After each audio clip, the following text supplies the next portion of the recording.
Sabi guys, may share ako sa inyo. Super, super duper happy ko talaga.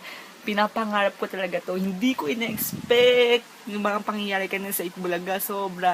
Sabi guys, hindi ko ina-expect na magkakaroon ng picture sa mga Dabber Gods. At lalong-lalo na sa pinapangarap ko na magkaroon ng picture kay Maine Mendoza. Hindi ako makaget over talaga na nagkaroon ng picture kay Maine Mendoza kahit na hindi siya nakatingin. Sobrang saya ko. Ang ganda niya. Promise. Ang bait niya.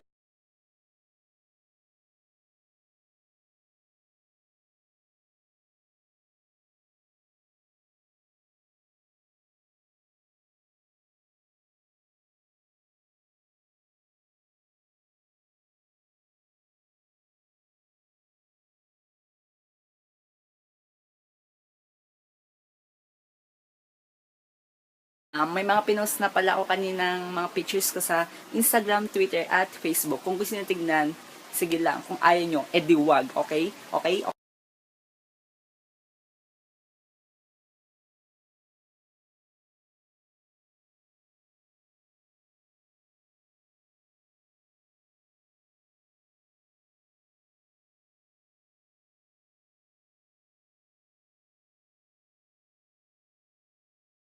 I'm going to post my selfie with Maine Mendoza. Maybe bukas or sa susunod na araw. Basta abangan nyo na lang kung gusto nyo. Kung gusto nyo makita, okay? Okay. Talaga sa mga pinanghawakan ko na salita pagdating sa Itbulaga, lagi ko sinasabi sa sarili ko, hindi ako titigil hanggat daw nagkakaroon ng picture kay Maine Mendoza. Kahit hindi siya nakatingin kanina sa mga picture namin, okay pa rin kasi ang ganda niya pa rin, saka ang dami kong shot na magkasama kami kahit hindi siya nakatingin, okay lang.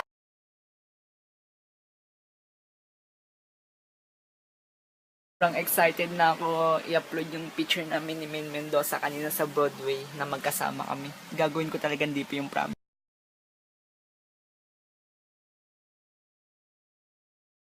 Sorry kung medyo OA na ako sa mga snaps ko, pero ayun talaga yung nararamdaman ko eh.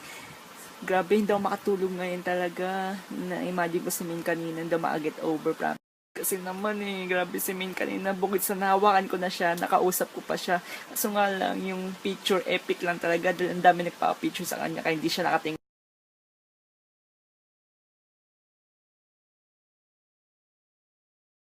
Good night, Maine Mendoza. Sobrang excited na ako i-upload yung picture natin dalawa. Gagawin ko talagang DP yung promise.